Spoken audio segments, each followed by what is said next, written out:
We've had to shut down some pretty major roads. We craned it up the side of the building over the balustrade on the terrace floor. Once it got on the top, it was handballed by about 25 people. The main contractor built what I'd only describe as a slide. A slide out of scaffold boards. And we put the tree on a winch, we slowly lowered it down the slide, and it kind of slid very graciously into the pot that it now lives in. You're listening to the Plant Plan Podcast, Episode 3. Welcome to episode 3 of the Plant Plan podcast. So this session we are talking all about indoor trees. And Sam, let's make a start. Well, can you tell us where indoor trees come from? Well, no surprise, but most indoor trees that we buy come from the Netherlands. Oh, surprise, surprise. And do they only come from the Netherlands or other places? No, there are other parts of the world that grow them. So in Europe, you have a lot of tree nurseries in Spain and Italy. Yep. In fact, in Sicily, there's a lot of tree production, a lot of tree growth. Interesting. Some really, really big nurseries down there. You also get a lot of tree growers in China. Yep. One of the biggest places for tree growing used to be Florida, but I don't think it's as big as it used to be. Is that due to the weather conditions? Due to weather conditions, basically, yeah.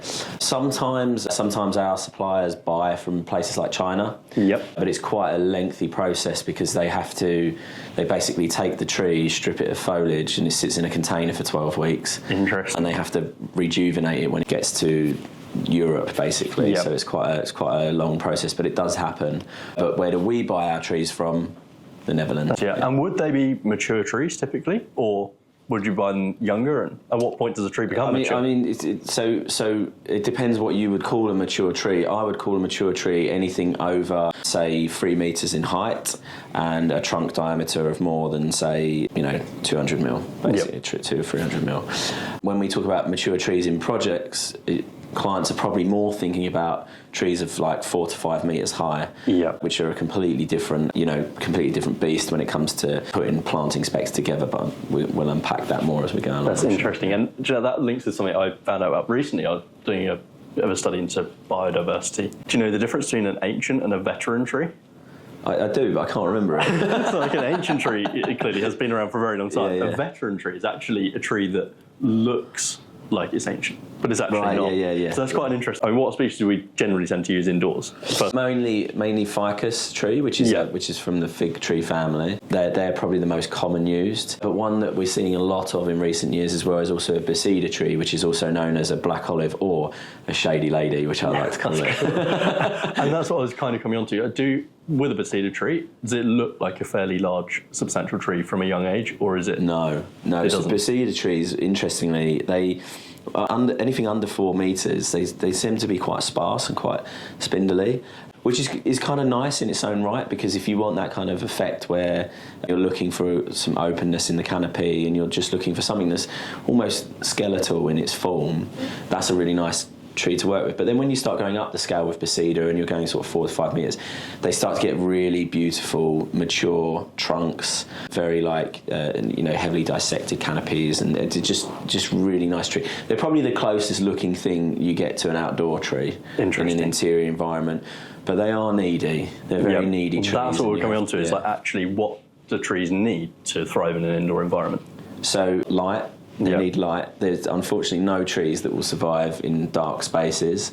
What about auxiliary lighting? Can that substitute for natural light? Absolutely. If there isn't natural light in a space, we can provide supplementary lighting to help the tree thrive, basically. Yep. There's lots of products on the market now where, in fact, one particular product that we work with, where it's actually designed to look like any kind of normal track light, or they do them as recessed spots, or they do them as strip lighting. There's lots of different ways to get the light into the space without feeling like really ugly in the design or sort of intrusive, like getting in people's eyes and things like that. They look like normal lights basically, but it's just that the spectrum is really tuned to help trees grow, basically, or to help plants grow indoors.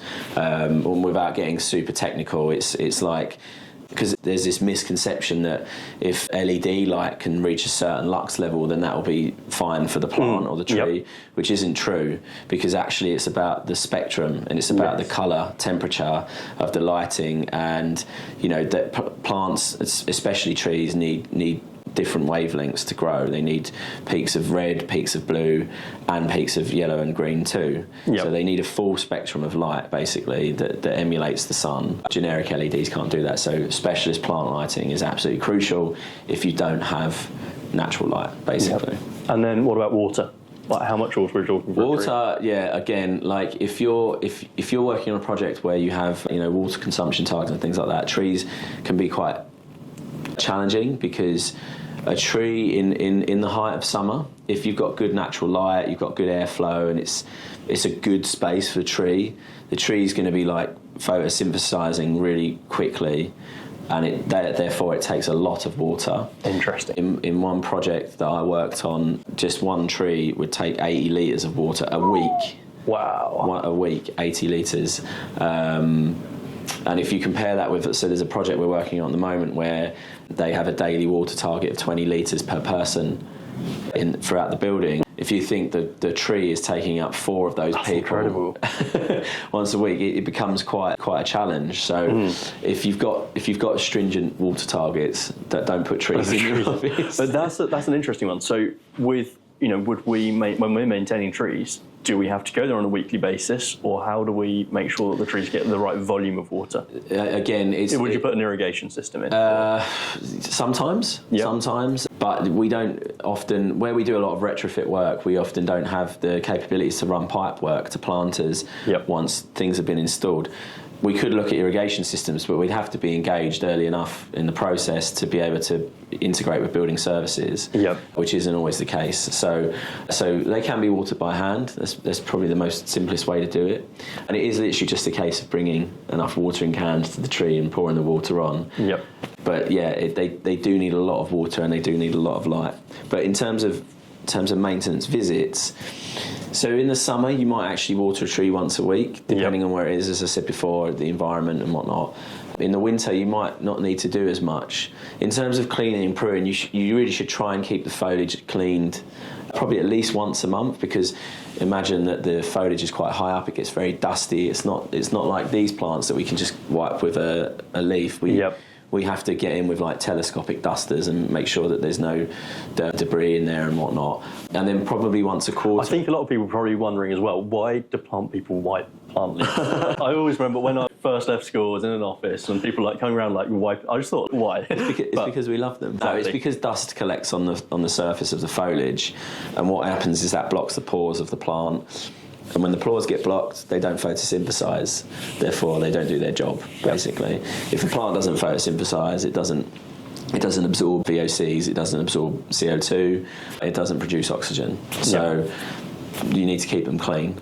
So if anyone's got dusty plants in their space, please get them cleaned, because they're not doing their job. And they will eventually die, sadly. They'll just fail. If you were covered in dust all the time, I don't think you'd feel too good, would you? No, quite. So the next question is, how on earth do we get them inside? Because how heavy is a typical Bacida tree? So typically you're talking about sort of, let's talk about a 5 metre tree. Yep. So a 5 metre tree, you're probably looking at about half a tonne in weight. And substrate-wise, you're probably looking at up to a tonne. So you're probably looking at, of kilograms, if easier, you're probably looking at about 1,500 to 1,600 kilograms per tree if you're looking at a 5 metre tree. So you need to be thinking about loading. Definitely. Very seriously before loading is absolutely crucial. Yeah. And there needs to be some. Well, we need to know early on if there needs to be some structural reinforcement, or if the load needs to be spread across a certain area just to help take the impact. But loading is crucial, and this is a really heavy item. It's like putting in a sculpture basically. And then to get them into the building, I assume, are you going to need huge high access, or can you actually tilt the tree? So as well, I'll tell you a couple of stories. So we've done tree installs where they've just come through the front door. Yep. They've come flat on the root ball goes on a pallet. You have a few people on the front steering the canopy, and that's it, done. Right. But I've also done projects where we've had to shut down some pretty major roads in London, bring in a crane and crane up the side of a building through. So this one particular tree was so heavy, We craned it up the side of the building over this sort of balustrade on the terrace floor, but then we had to get it from the 8th floor where the terrace was down to the 7th. Wow. And that, once it got on the top, it was handballed by about 25 people. Because not only is it the weight, you're also dealing with this like massive rigid product. It doesn't move, it doesn't bend, and it's long and it's heavy and it's awkward. So it's really difficult to manoeuvre. And so we had to get it through the top floor of this floor, and then the main contractor built what I'd only describe as a slide, a slide out of scaffold boards, and we put the tree on a winch and we slowly lowered it down the slide, and it kind of slid very like graciously into the pot that it now lives in. But I've also done some projects where we've had specialist lifting companies come in with spider cranes to get them between floors. So it's a big operation. Don't underestimate that. If you want a tree in your space, that's great, we can do it, but there's a lot of planning that goes into it. And also you have to think about if, unfortunately, the tree failed at any point. Well, that's what I was going to ask. What happens if it dies? Well, you're going to chop it up or what? Getting it out's the easy part, right? Yeah. That's the easy bit. Getting another one back in. Yes. Forget about it. It's like you have to. So one project we did, massive project where they had dozens of trees in the space, and before we went through any planning of the trees, we had to understand what the contingency plan was for getting replacements in, because if you couldn't get replacements in, you would end up with these, however many it was, bespoke planters that were just going to be sat empty without trees in them. Yeah. So that had to be figured out first, and the solution was that there was a mute that lived on site, that kind of like a mobile access platform that lived on site. It had its own bedroom, and it would come out and it would crane trees through these atriums and whatnot. If that's a really smart idea. Yeah. But it was just there just in case any of the trees died. Wow. Yeah. That's really forward thinking. So I guess the final bit, what's your favourite tree? Indoor or outdoor? Okay. Well, we'll start with outdoor and move indoor. Okay. So in terms of small trees, I love Prunus cerula, which is a Tibetan cherry. Mm-hmm. It has the most amazing red bark that peels, and it's just like this really deep, beautiful red, and when it gets its blossom on it, it's like a really breathtaking tree. How interesting. That's really gorgeous. If we're going bigger, I mean, I love seeing like an ancient oak. I know that's a really generic answer, but I was thinking exactly the same. The awesomeness of an ancient oak. This thing has stood there for hundreds and hundreds of years, just doing its thing, being a tree, and they're just incredible. The majesty of it just blows my mind every time. Indoor trees, so love ficus. Ficus are easy to source, easy to work with, and there's lots of different varieties.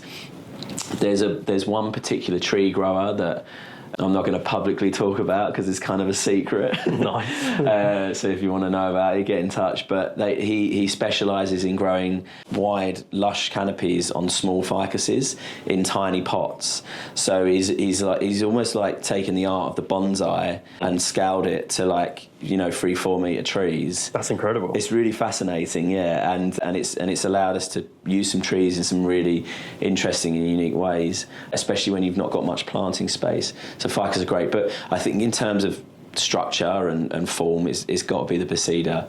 The Bacida, if you can get it right, if you can get the environment right, and you can get the maintenance right on a Bacida, just an absolutely beautiful tree. The way that the light passes through the canopy and you get this kind of dappled shade on the floor, and the way the trunk kind of twists and bends, and there's just so much character to a Bacida. So finally, Sam, to round off with, what has been your favourite project involving large trees? Well, funnily enough, I can't talk about it. Oh, typical. My favourite project I absolutely cannot talk about, but the one that I just talked about, where we craned the tree up the side of the building, that was quite interesting.